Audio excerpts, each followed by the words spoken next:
This is what most Americans innocently put into their bodies these days, and most alarmingly, into the bodies of their children. And it's no coincidence that Americans die earlier than Canadians or Germans or Italians or Japanese or Koreans or Australians or most any other comparable country.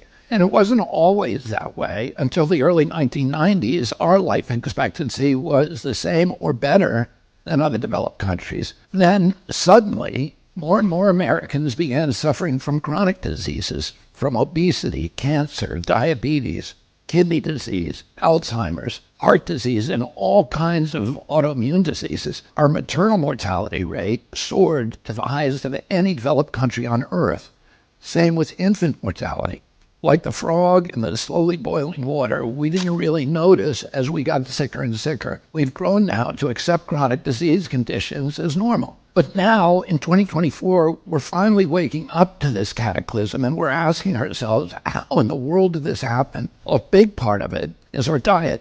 Restaurants that serve contaminated food are fined or shut down. But when it's the government that approves the poisons in our food, a few people get very, very rich, and the toxins end up in every supermarket aisle. Let me show you what I mean. Doritos, Cheez-Its, Cap'n Crunch, gummy bears. Everyone knows that these are junk foods, so maybe you wouldn't be too surprised to see that the ingredients include a lot of poisons, including a harmful yellow dye called tartrazine, or yellow dye number 5. What you may not know is that this dye was originally made out of the sludge that's left over when you turn coal into coke for blast furnaces.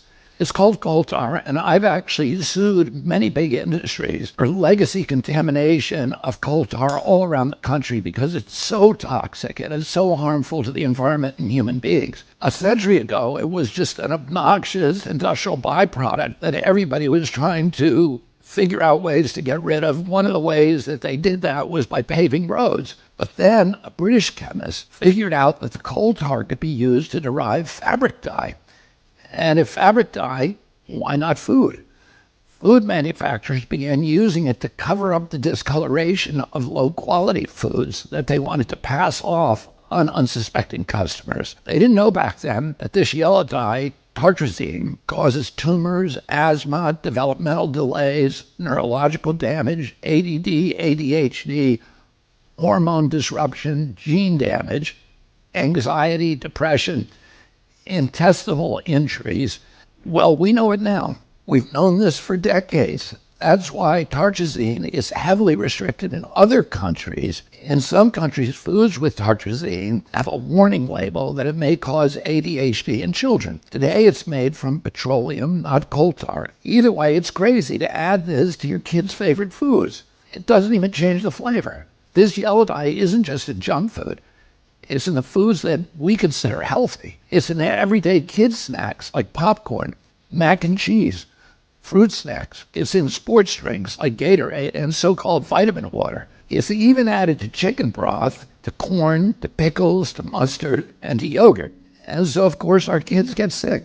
And we lovingly feed them chewable vitamins which have, surprise, tartrazine. And so the cycle continues until the coughs and asthma kick in, at which point you go to pick up some cough syrup. And yeah, you guessed it, tartrazine. I've been picking on tartrazine today, but that's just one of at least 100 chemical poisons that our health agencies allow into our children's food. I can make a video just like this to talk about Red 40, BHA, BHD, potassium bromate, chemical after chemical, and on and on and on. If just one of them can cause all of these problems, imagine what they're doing in combination. That has never been studied. If we took all of these chemicals out, our nation would get healthier immediately. We'd have fewer sick days. We'd have better focus. We'd have less anxiety. Our kids would learn more easily. We'd lose weight.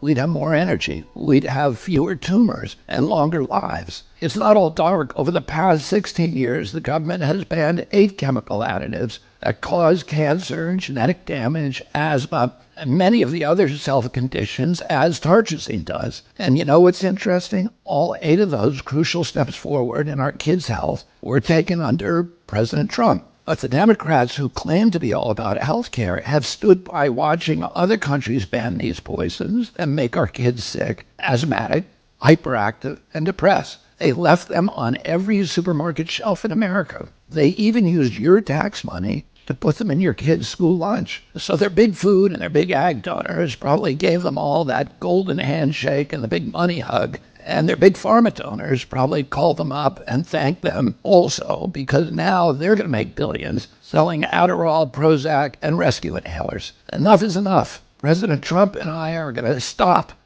the mass poisoning of American children. Together, we're going to make America healthy again.